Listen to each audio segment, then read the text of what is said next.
నూలు నూలులో శతాబ్దాల గౌరవం, పట్టు పరంపరకు ప్రతీక, సంప్రదాయానికి శాశ్వత చిరునామా సఖీ.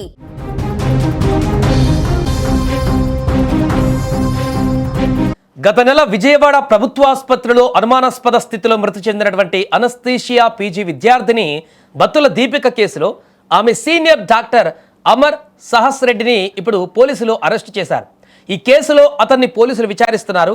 దీపికను ప్రేమించినటువంటి అమర్ పెళ్లికి నిరాకరించి ఆమెను ఈ రకంగా బలవన్మరణానికి ప్రేరేపించాడని నిర్ధారణకు వచ్చినట్టుగా తాజాగా అందుతున్నటువంటి సమాచారం మేరకు తెలుస్తుంది. అనంతపురానికి చెందినటువంటి కోదండ రామిరెడ్డి భారత దంపతుల చిన్న కుమార్తె దీపిక తిరుపతి వెంకటేశ్వర వైద్య కళాశాలలో ఎంబీబీఎస్ పూర్తి చేసింది. విజయవాడ సిద్ధార్థ కళాశాలలో అనస్థీసియా విభాగంలో పీజీ చివరి ఏడాది చదువుతోంది.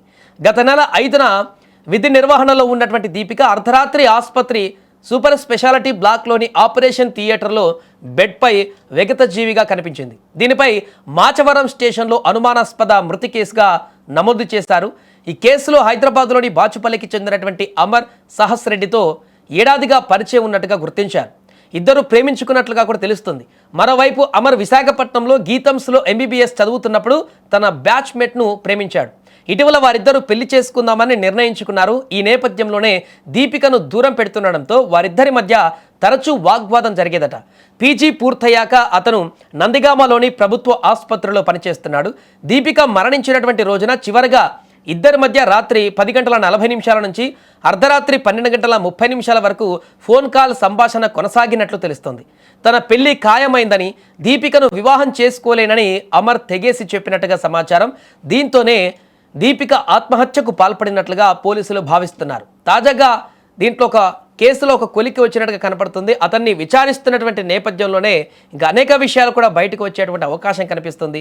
ఏదేమైనా దీపిక మరణానికి సంబంధించినటువంటి విషయాలు ఇప్పుడు బయటికి రావడంతో ఆమె కుటుంబ సభ్యులు కూడా తీవ్ర ఆగ్రహాన్ని వ్యక్తం చేస్తున్నారు. ఆమె చనిపోవడం వెనుక ఈ వ్యక్తి ఉన్నాడనేటువంటి విషయం తెలిసిన తర్వాత అంటే ఇంకా పూర్తి స్థాయిలో కన్ఫర్మేషన్ రాలేదు. విచారిస్తున్నారు, తెలుసుకుంటున్నారు అసలు ఏం జరిగింది సంభాషణ, తను ఈ రకమైనటువంటి నిర్ణయం తీసుకోవడానికంటే ముందు రోజు ఏం జరిగింది, ఇంకేమైనా సంభాషణ జరిగిందా, పెళ్లికి మాత్రమే నిరాకరించిన కారణం చేతనే ఆమె ఈ నిర్ణయం తీసుకుందా, లేకుంటే ముందు రోజు కూడా ఫోన్లో కానీ మెసేజ్లో కానీ ఏమైనా మాట్లాడి తనను ఇబ్బంది పెట్టాడా, ఇలా అన్ని కోణాలలో కూడా పోలీసులు ప్రస్తుతం దర్యాప్తు కొనసాగిస్తున్నారు.